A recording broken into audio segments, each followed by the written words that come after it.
It's 5 o'clock in London, it's midday in New York, midnight in Hong Kong, 2 a.m. in Sydney, 9 a.m. in San Francisco, and 9:30 at night in Mumbai. A little bit late today, ladies and gentlemen. Sorry about that. We had a few pre-production issues. Greetings, good morning, good afternoon, and good evening, depending on where you are in the world today. My name is Patrick L. Young. The IPO-VID live stream, Series 24, Episode 2, that's in the aggregate, Episode 140, starts here.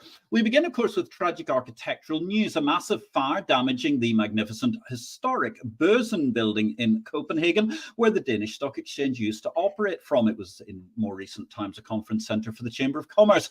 Here's hoping it can be rebuilt to its original splendour, and indeed plaudits to Edwin Heathcote, the architectural correspondent of the Financial Times, for a magnificent piece about historic exchange buildings the other day, discussing the Copenhagen Exchange and many other great lost buildings from the classic golden era of 19th century exchanges and before.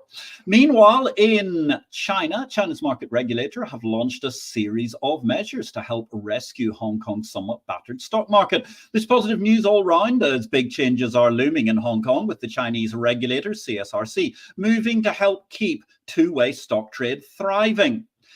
In an element of sad news, we pass on our condolences to the family of Mark Bagan, the CEO of MIAX subsidiary Minneapolis Grain Exchange. Very, very sorry to hear about his demise. The Minneapolis Grain Exchange, of course, continuing our architectural theme, being the home to a truly magnificent cathedral-like exchange building.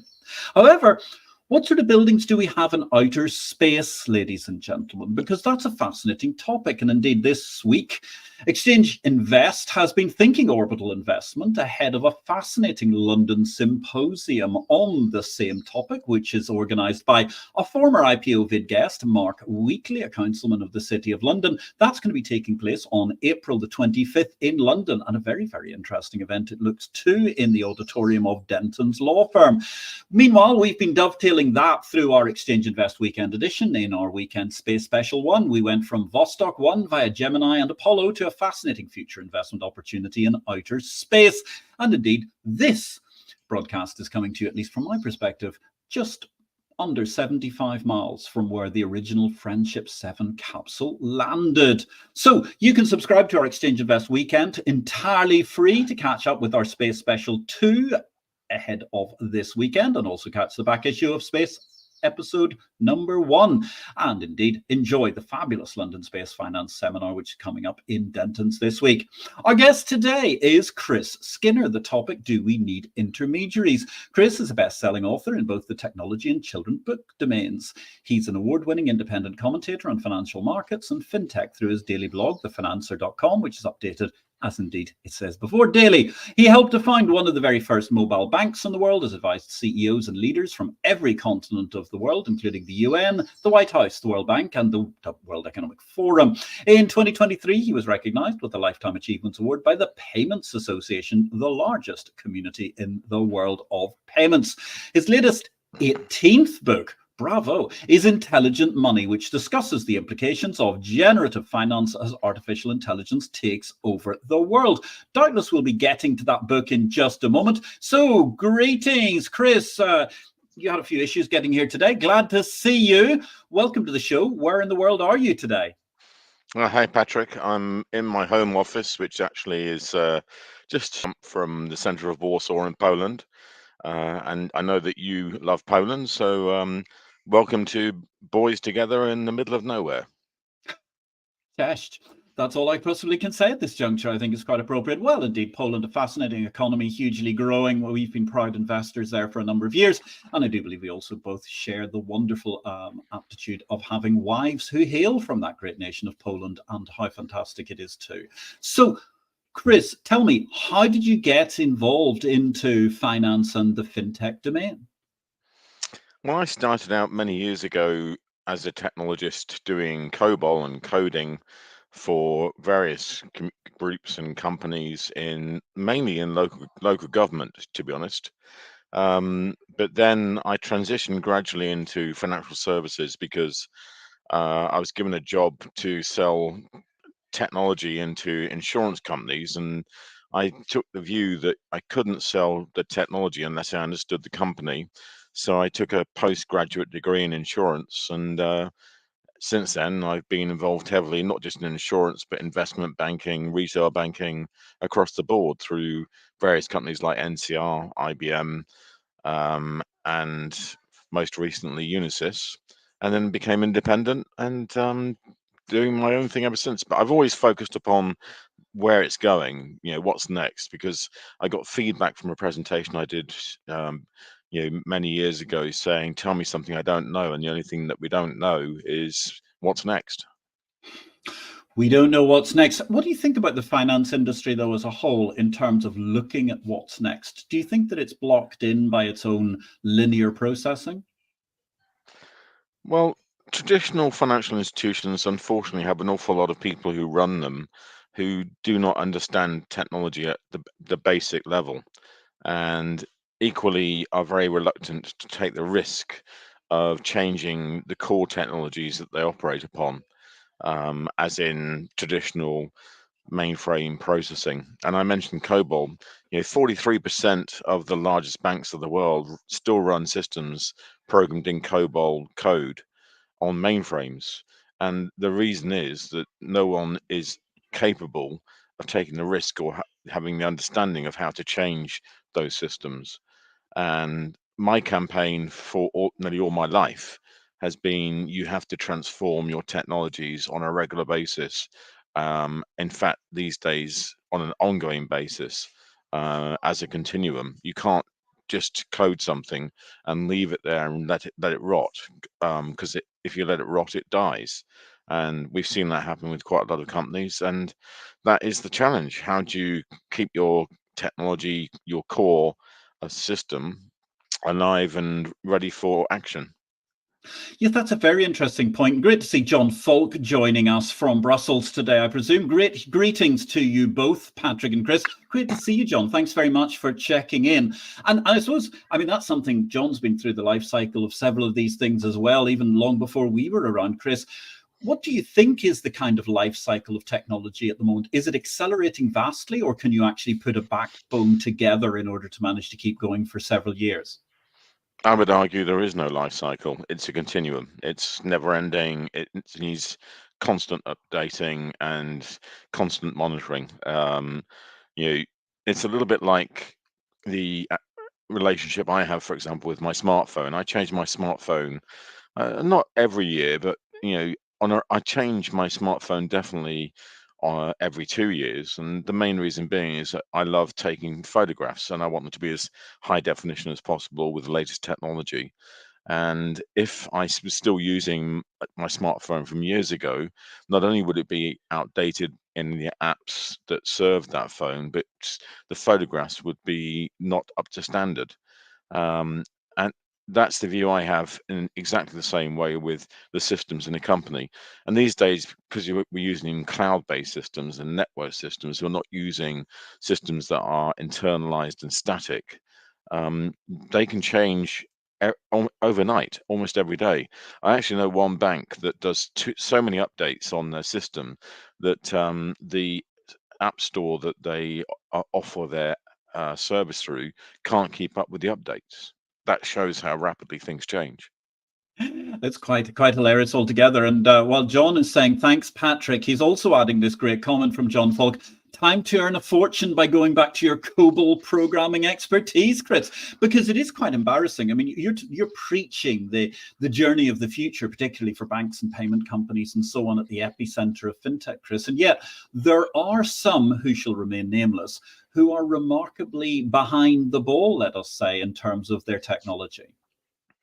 Yeah, I'm actually very tempted, John, to go back to my COBOL expertise because it's in huge demand, and you can generate a lot of money by doing old code.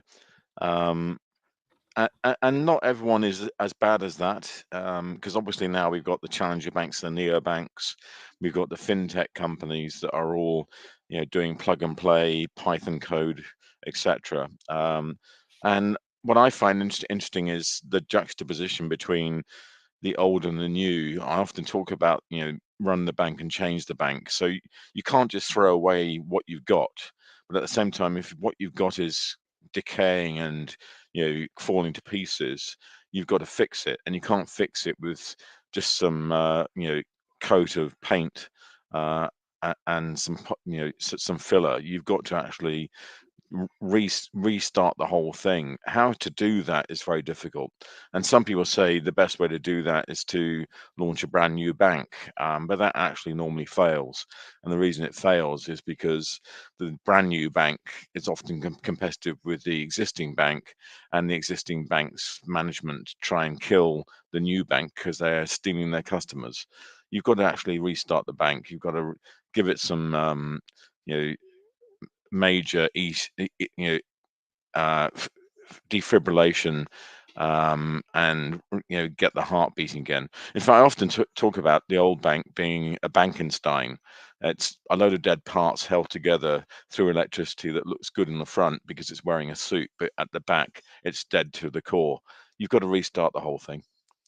Yes, it's interesting. I mean, one of the things I always find very engaging about your blog at thefinancer.com is you come out, you preach all of these things that banks could be doing. You pick the best in classes. You talk about the absolutely world-class innovations that are going on and so on. And then you end up yourself having to walk into a particular bank, XYZ in the UK or wherever it is, and you end up in this Kafkaesque nightmare where you suddenly realize that perhaps things aren't being implemented quite the way they ought to be. It must be quite an interesting juxtaposition.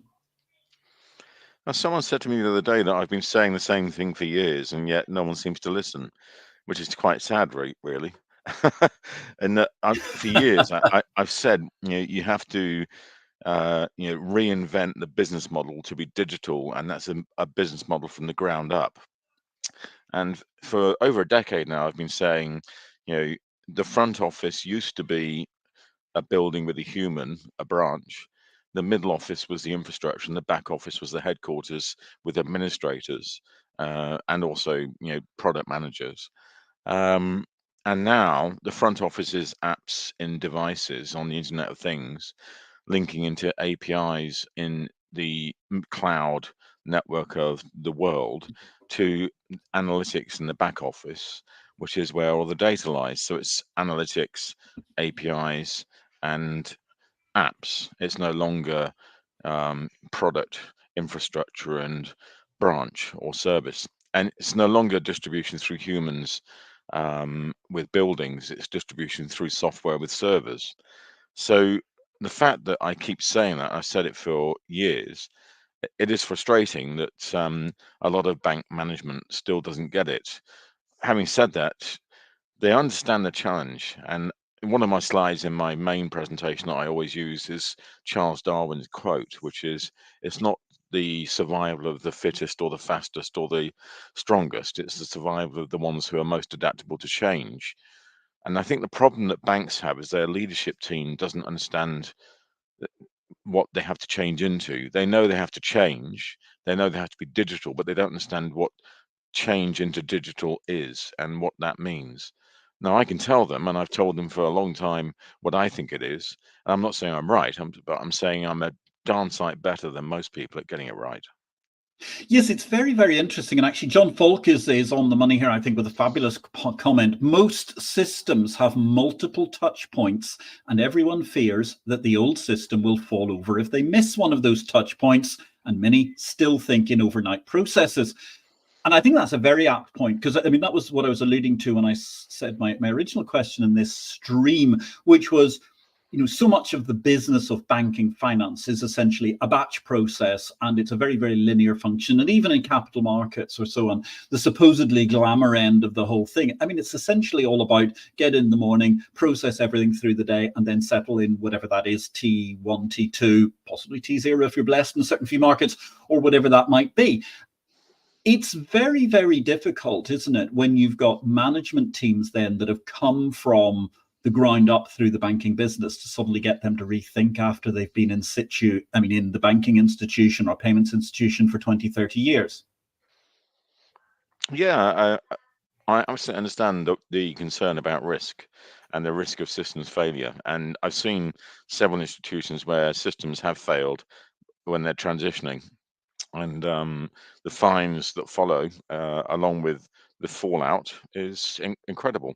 A good example on a retail space is when TSB in the UK, a retail bank, upgraded their systems, um, o- and actually the systems fell out for over 2 weeks. The manager lost his job, and the fines from the FCA were huge. Um, and in investment markets, it's quite interesting because in investment banking, actually, most investment banks are very good at refreshing technology to keep up with competitive change. And we've seen that from way back when with algorithmic trading to flash trading to where we are today. I think the critical factor is um, giving some autonomy to the organization, and that's where a lot of people struggle to allow technological change, because particularly in banks, they really feel they have to constrain innovation through organization. Everything has to be signed off and agreed and organized by committee.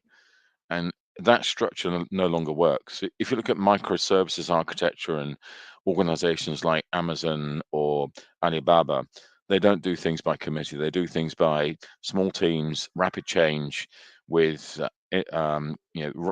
rapid cycle structures that are organized by those teams, typically of 8, 9, 10 people, and they can change code overnight.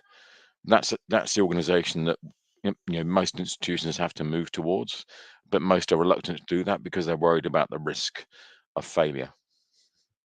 Yes, it's a very, very worrying point, the risk of failure and also the risk of regulatory fiat. And sometimes it has to be said that one doesn't really get the impression that the regulators are very far ahead of the technological game, if they're even up to date with the technological game, but they enjoy a good swinging fine at anybody who transgresses what happens with the technology. It's a very, very tricky situation, because I'm not really sure that any regulator has managed to keep up with what's been going on around them. What do you think? Well, regulators only regulate what they can see in the rear view mirror. So it has to have happened. It's never going to be looking forward to what's going to happen next, because they don't think that way, and they can't think that way because they're not in the markets, they're following the markets. So you have basically a little bit like fraudsters and hackers. The fraudsters, hackers, the criminal community, and the customer and the bank all vying with each other in the main road, and the regulator sits behind and watches what's happening and then goes, oh, that's not good, that might cause an accident, so we're going to regulate that and bring in some structure to make sure that this works properly and effectively and protects the customer or consumer, depending on which market you're in. um, I think it's very difficult for the regulators. And then on top of that, more difficult for the regulator is that often they've got people who are ex financial management executives. They come from the institutions and they understand the markets, but they don't understand technology. In, and it's the same as the issue that the financial institutions themselves have. Their leaders and their regulators do not understand the technologies that are now in play. So when they see a technology come into the market, they watch it and they follow it and they try and incorporate it if it's appropriate, but they don't understand it. And that's actually really worrying right now when we talk about generative finance and the whole role of integrating artificial intelligence into financial transactions, because we're going to see some mayhem out there. The CEO of one of the big UK banks came out the other day and said AI will create the perfect marketplace of fraudsters. And that's really worrying because criminals will now have a major gain because they do understand the technology over those who don't.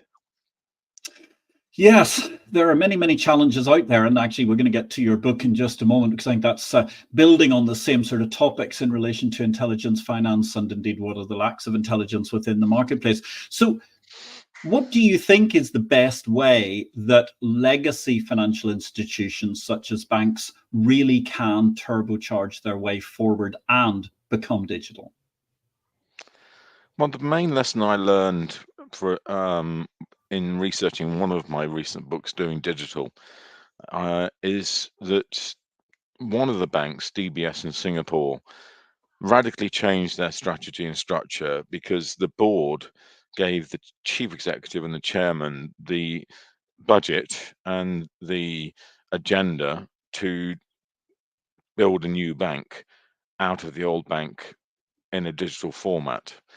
And they said, don't worry about the return on investment and equity and all those financial factors, because the COO and the CFO will run the existing bank whilst you change the bank.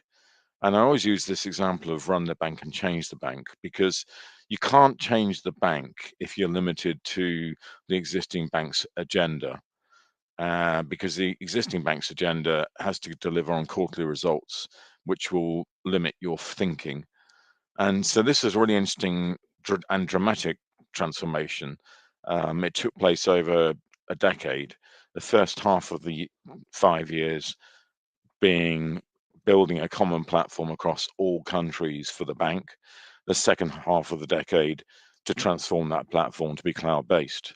And they're my favorite example of a digital bank transformation because they did it right. Whereas most banks, the board doesn't give that remit to the CEO and the chairman. They have to run the bank, deliver quarterly results, and as an outcome of that, they don't deliver the digital change the bank agenda. Very interesting story about DBS in Singapore.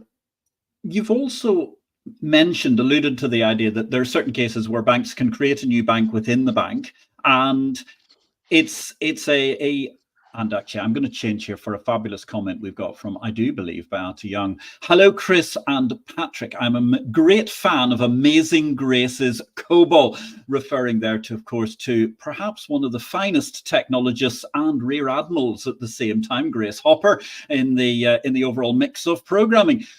Very, very interesting and opposite point through the development of different languages for coding. You mentioned the idea that internally, sort of creating your own little bank cell that becomes another bank ends up just competing with the existing banks, and you end up with all sorts of issues, and neither party really wins going forward.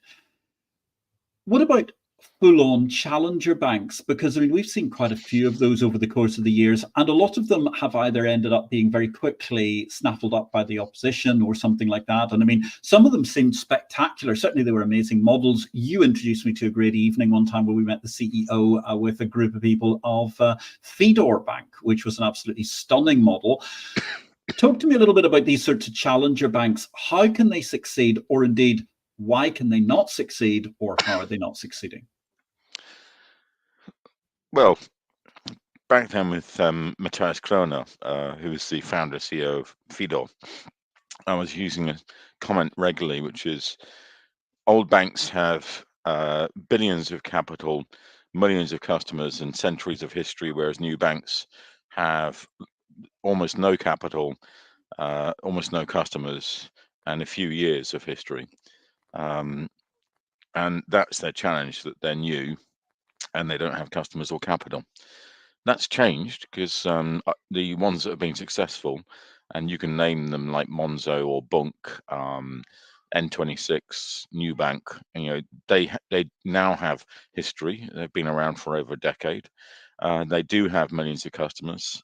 Monzo, 9 million customers, which is almost ranking them up there with NatWest, who have 14 million. In the UK, Revolut has 40 million users. So they're pretty revolutionary. And so, things are changing, and they're changing pretty rapidly. When I say that this is just over a decade old, and I often use the poster boy of fintech, which is Patrick and John Collison, who created and founded Stripe, a merchant checkout API system for online purchasing and merchants. And they started in 2010. By 2016, they were a $10 billion company.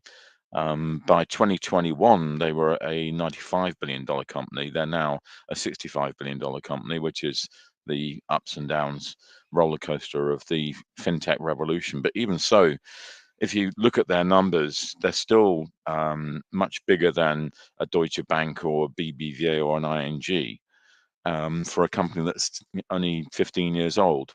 And the reason for their value is because they're not just getting good customer traction, but they are a global platform, Yeah. and they work, not just in a domestic operation, but in a cross-border operation worldwide. And an awful lot of banks, if you look at most banks, they're very domestically focused or regionally focused, or they don't operate globally. They operate regionally. Um, you know, the biggest banks in the world, like JP Morgan Chase or Citi, or Deutsche, who I've mentioned, the only global aspect of what they do is maybe cross-border payments. Yeah.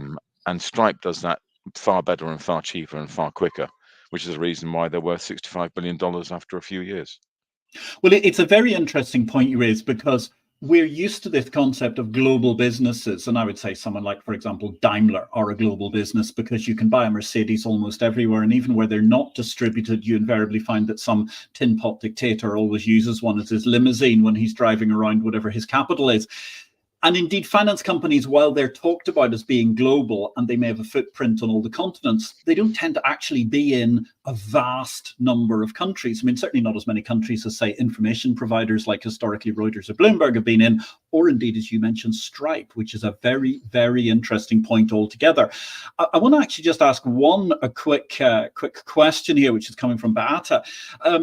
Chris, given your advocacy for digital transformation and the limitations of outdated technologies like COBOL, what do you see as the next revolutionary product beyond AI? That's a great leap forward. Well, that's kind of the question, what's the next big thing? And I stopped talking about the next big thing some years ago, because there isn't a next big thing. There's just the continuum of change, and change is the only constant. But at the moment, what I talk about mainly is decentralized finance versus centralized finance, which is cryptocurrencies versus CBDCs, central bank digital currencies. And I think that's a very hot topic. Equally, I talk a lot about AI, generative finance, and the way in which money thinks for us instead of we having to think about our money, because things will be managed on our intermediary. We've spoken a lot about intermediaries for decades. I think we're finally reaching the point where that's a reality. But the next big thing over that horizon is obviously quantum computing, which confuses me because I still don't understand Schrodinger's cat. Do you understand Schrodinger's cat, Patrick? I get the plot of Schrodinger's cat, yes, but it's quite fascinating. Two things at once. Is the cat's both alive and dead simultaneously. And it certainly, if you apply Occam's razor to Schrodinger's cat, you have problems. Hashtag Yeah. it's complicated. Well, my understanding is that there was an experiment done by this scientist Schrodinger, which put a cat in a box with some poison in the box, and you only know if the cat's alive or dead if you open the box, because you don't know whether it got the poison or didn't get the poison. And that's what quantum computing is, which is it can be 1 or 0 or both at the same time, depending on the moment of time. Which is why it confuses me, because I don't really understand that science. But I've seen a quantum computer. I was at Davos a couple of years ago, just name dropping, and went into the IBM booth, and they had one there. It's one of their early prototypes. But that's going to be intriguing when that becomes reality, because then when we get to that stage, at the moment we have to process systems on a 1 or 0 binary basis, which limits compute capacity. But if you move to quantum, which is based on this idea, the cat's dead or alive until you open the box, it can run 100 times faster on a system compared to the system we have today. So 100 times faster systems, what would that deliver to us? We yet to see, but there are some banks experimenting in that space. And in fact, IBM's brought together a few banks to do those experiments. So it's a place to watch. It's a very interesting place to watch indeed. Another place that's very interesting to watch, I'm going to give you a chance to grab a glass of water here, Chris, because you've been talking non-stop for the course of the last nearly half an hour, is, of course, the incredible movement towards, well, we've seen it as we were celebrating during the course of March and International Women's Day and so on, the rise of senior women executives across finance, and particularly in the exchange world. This year, we put together a video to celebrate our 5 key women executives of 2024. And let me add, they were not chosen by me. They were chosen by an all-female panel of Exchange Invest staff. Enjoy. This is something you can catch on our TikTok every day, and indeed also on other short video streams such as YouTube and Instagram. These are our Women of 2024. Meanwhile, in Big World in 2024, Exchange Invest proudly celebrates the achievements of 5 trailblazing women in exchanges. Nasdaq CEO Adina Friedman is driving innovation and paving the way for women in finance while revolutionizing Nasdaq as it invents tomorrow. NYSE President Lynn Martin is a beacon of brilliance. Data maven, derivatives guru, and now the doyen of Wall Street's most famous institution. The Kazakhstan Stock Exchange's CEO, Alina Aldenbergian, has shown unwavering dedication and groundbreaking innovations, propelling 30-year-old KZ to ever greater heights. Bonnie Chan has transformed Hong Kong Exchange's listed market, championing diversity in finance ahead of her elevation to group CEO in recent months. And Anne Berg broke barriers as a grain exporter and member director of CBOT, paving the way for women across the commodity markets. Those are our Women of 2024. For more in Big World, like or follow. Well, there you go, ladies and gentlemen. Those are our Women of 2024. So we give a brief chance for some respite to our guest who's been talking away assiduously about all sorts of things so far. Chris Skinner, thank you very much. Also, let me say Jonathan Cowan. Once again, LinkedIn's API is trying not to work with our software for some reason, and therefore, thank you for saying hello, Jonathan. It's great to see you. I hope all is well in your world. At this point in time, John Falk says his head hurts now. Well, I think at my point, the point that was being made in the galley, actually, as we were just watching that video, was that perhaps the issue with Schrodinger's cats is a multiple of the 9 lives that the cat has in the first place. Let's not even go there. It's totally confusing. Thank you very much for your added comment, John. If you like this show, please give us a like, ladies and gentlemen. It really helps the AI algorithms understand what's going well about this particularly interesting show as we chat with fintech guru Chris Skinner. So Chris, you mentioned at the moment the fact that you're in this interesting position of talking a lot about DeFi and centralized finance and so on and so forth. Tell me one thing. I mean, how does DeFi really work, given the fact that we have an incredibly centralized legal system going forward? So the argument, and I've had it for a long time, going back to Mr. Falk, Cybos in 2011, I think was the first time that we in the innovation stream were talking about cryptocurrencies and Bitcoin. And the argument's gone on ever since then, which is you cannot have decentralized finance because it has no government.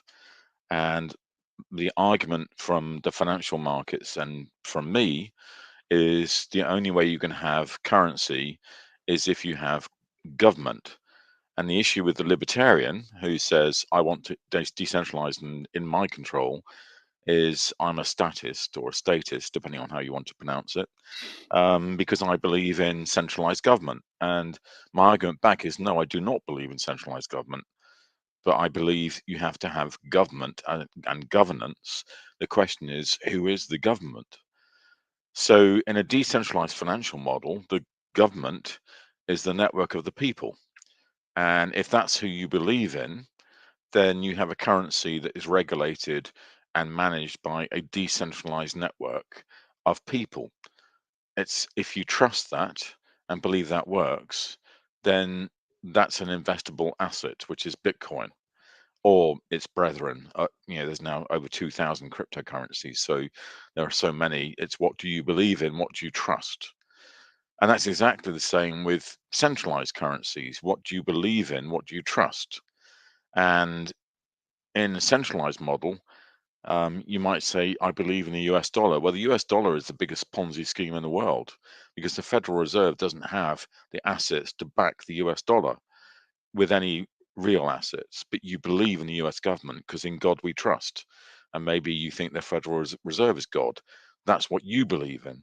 So it's your belief system that manages the structure of currencies and controls.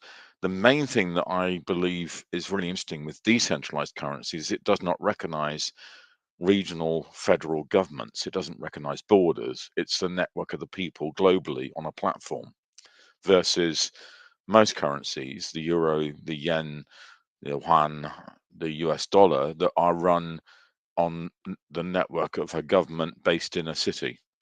And that's where the friction lies. And I think that friction is coming to a head, and definitely it will be a battle for control over the next decade. And I think because the horse has already bolted from the gate, the decentralized model is actually gaining favor over the centralized model.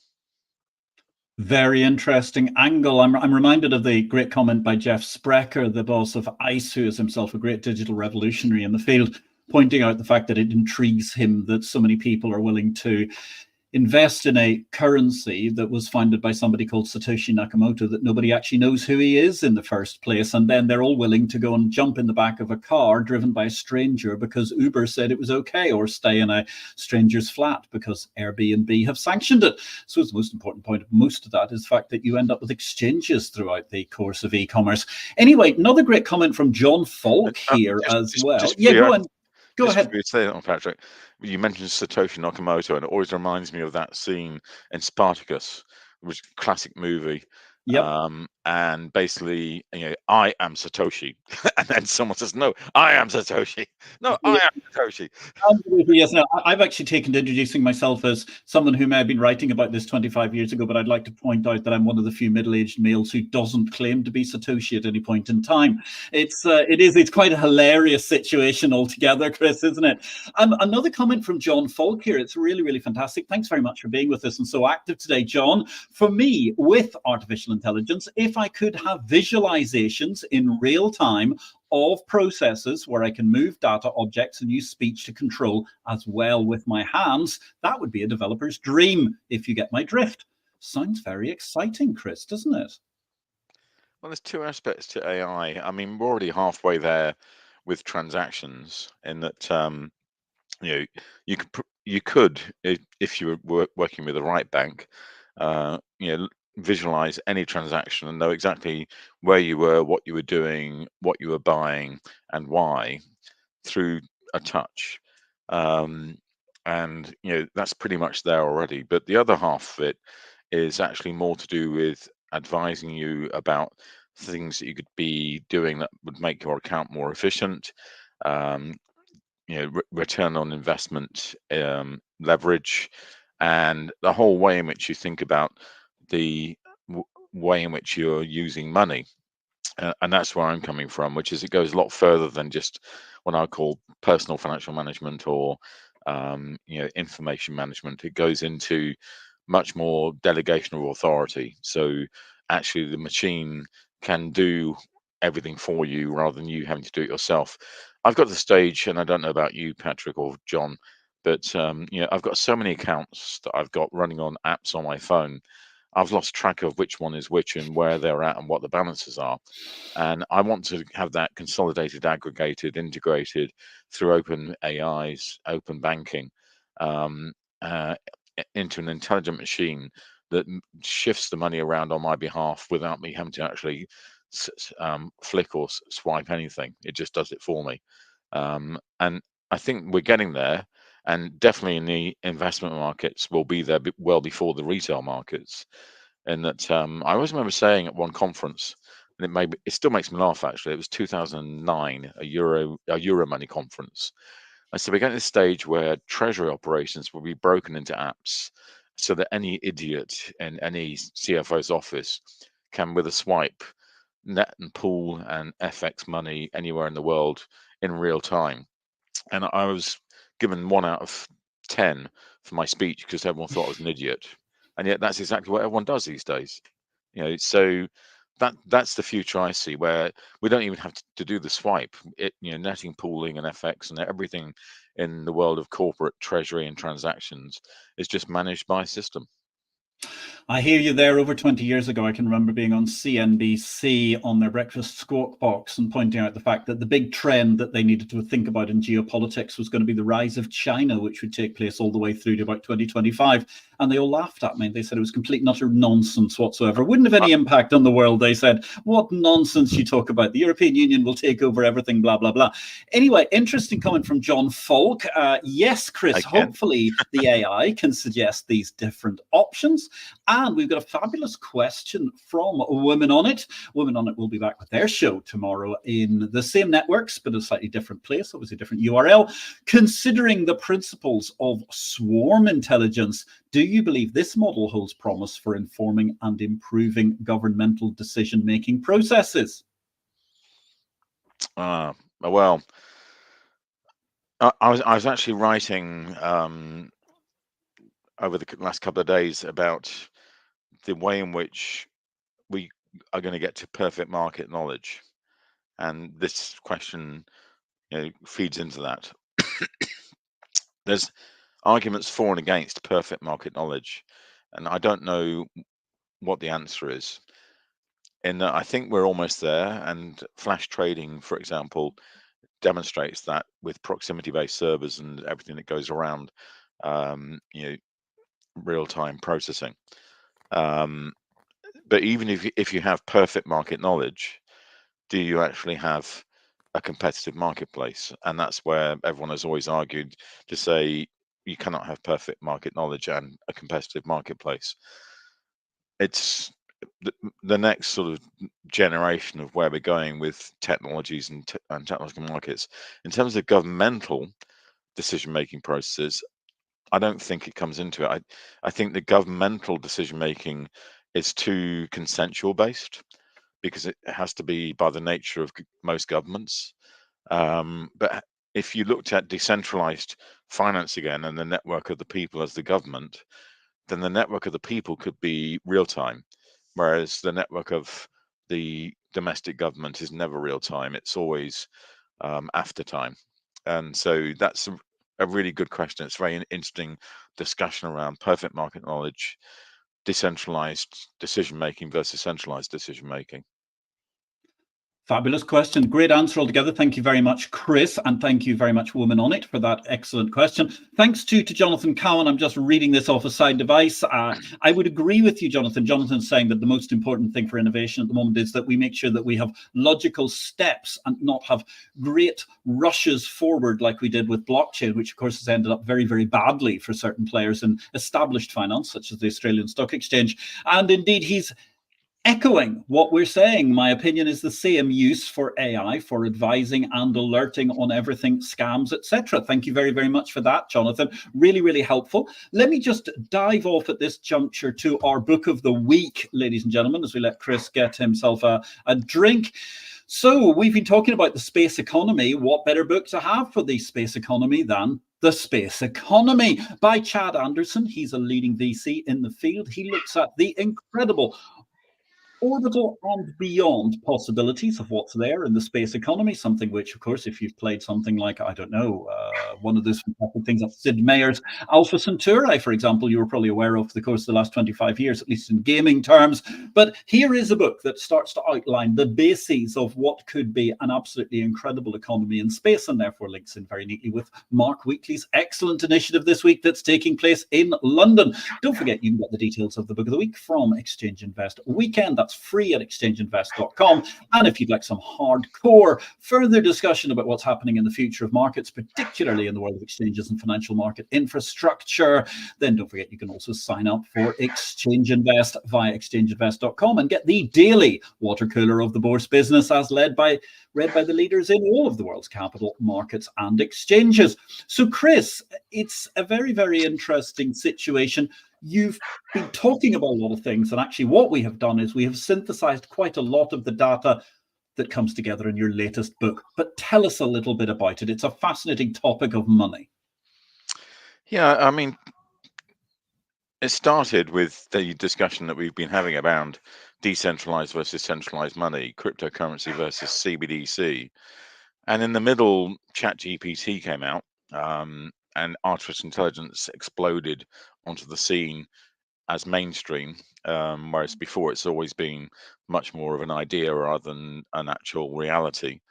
And so, artificial intelligence in money became quite a discussion within what I was having as developing the book's chapters and discussions alongside the metaverse and all the other things that we all are aware of. And there's a number of things that came out of that dialogue. I won't give the whole game away, but I've already given some of it away, which is I believe there can be decentralized finance as long as there's government and governance, which is the government and governments of the people on the network.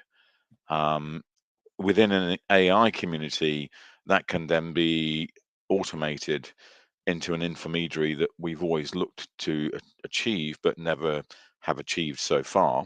But we're getting very close to it, and it goes way beyond automated financial management. It's actually intelligent financial management, because the money thinks for you and does things on a delegated basis on your behalf without you being involved, and equally informs you of everything about every transaction if you ask for the information. So you can delve deep into where you've been, what you've been doing, what you've been buying, and why, on a real-time basis, or 24/7. And then it, within that, looking at so what's the outcome of that for banks and intermediaries? And the answer is, do we actually need banks who are intermediaries between the government of the people or the government of the country? And when you look at CBDC or cryptocurrencies, what role does a bank have in that system?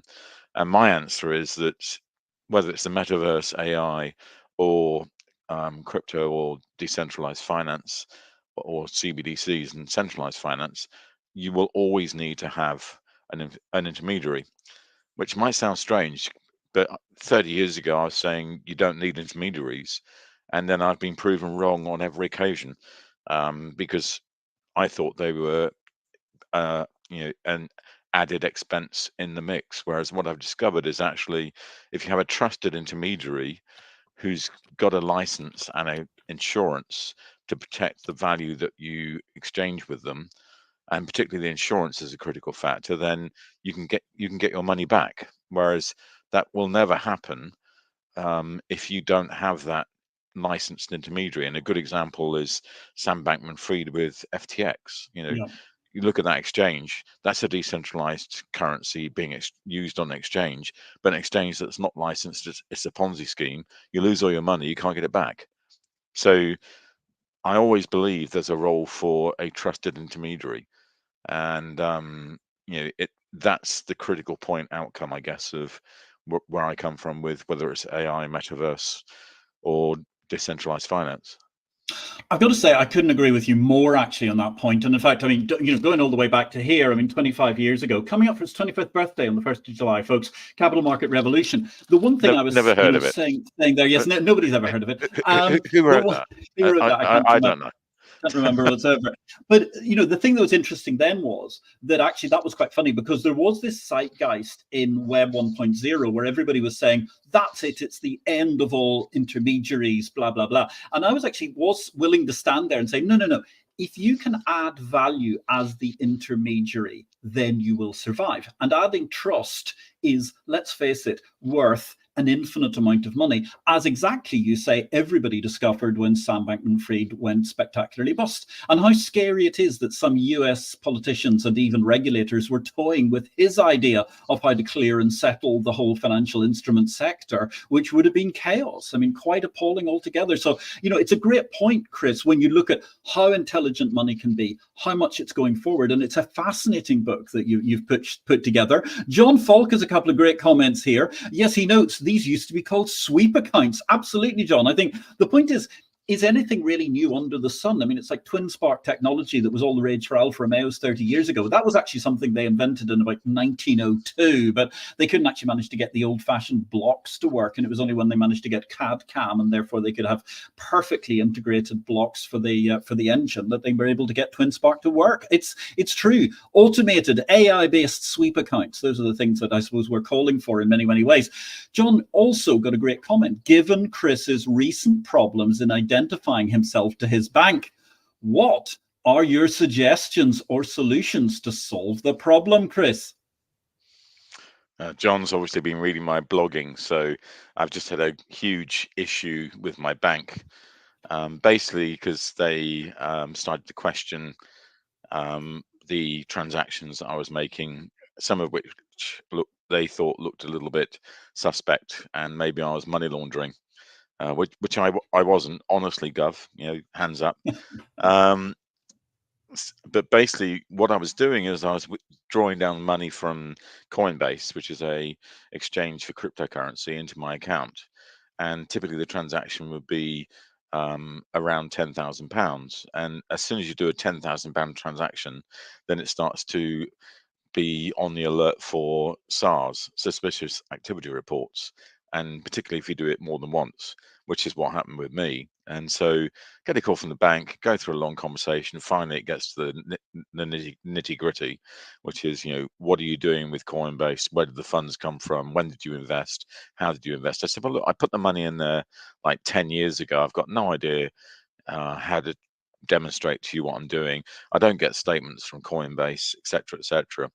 And we ended up in a bit of a standoff. So I just switched my bank account to another bank, which is quite easy. I debanked my bank rather than them debanking me. But I thought that this is ridiculous because it's so heavy-handed. And it's basically, again, the way in which a bank responds to regulation, because the FCA in the UK had cracked down on transactions, and particularly crypto and money laundering, and the bank therefore had just implemented this black and white process with no grey. And my answer would be also AI in banking, which is raise suspicious activities, either fraudulent activities looking like someone might be hacked, or somebody doing activities that might be fraudulent, as in money laundering. But recognize the flow and the speed and the regularity and the history of the relationship with the customer, and handle it in a much more sensitive way.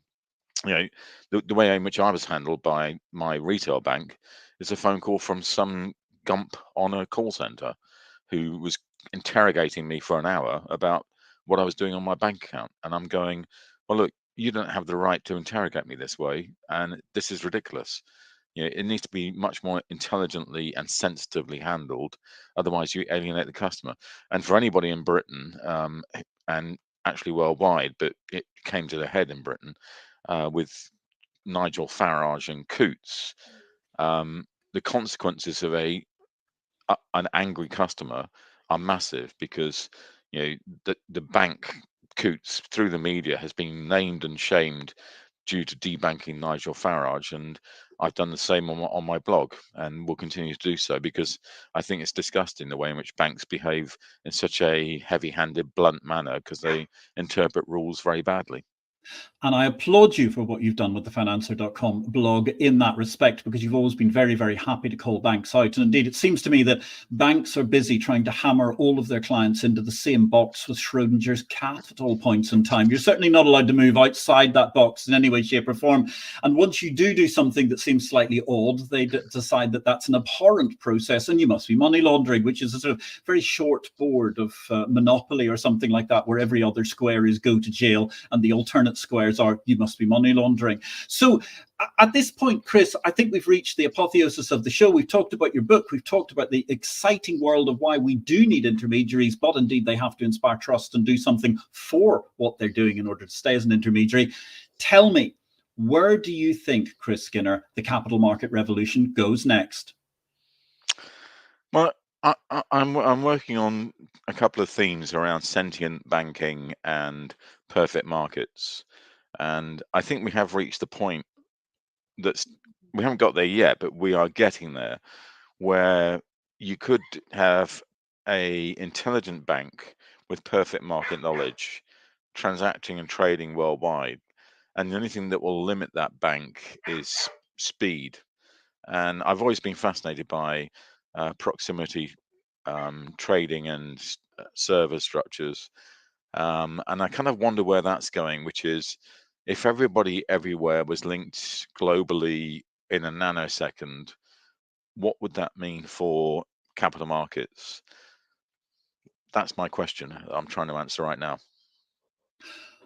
Well, There's a cliffhanger to leave us on, Chris. Thank you very, very much for that. It's been a fabulous show altogether. Great to have Chris Skinner of thefinancer.com coming here. Next week, our show is going to be Modernizing the Saudi Markets, Modernizing Tadawul, with our guest, Roland Bellegarde. He is, of course, someone who's very famous as having been a leading figure within Euronext and NYSE Euronext back in the day, and also most recently has been advising the CEO of the Tadawul Stock Exchange in Saudi Arabia as they get to grips with what is an incredible revolution taking place within their nation, not just neon, but the capital markets and much, much more. Once again, thanks. Great show today with Chris Skinner. Catch his book. It's absolutely fabulous. It's a must read, ladies and gentlemen, as are the previous 17. Never a dull moment with Chris's very, very prolific writing. He's at thefinancer.com as well. Thank you very much to all of those who've engaged with us today, in particular, Beata Young, Woman on It, Jonathan Cowan, and most of all, our mutual friend, John Falk. John, I hope you're well, and I hope to see you soon in Brussels one of these days. Ladies and gentlemen, this has been a fascinating episode discussing Do We Need Intermediaries of IPO-VID. We'll be back, same place, same time next week. Don't forget, you can catch Exchange Invest through the week. And don't forget that space special coming on Saturday, which is entirely free on the EI weekend. My name is Patrick L. Young. I wish you all a great week in life and markets.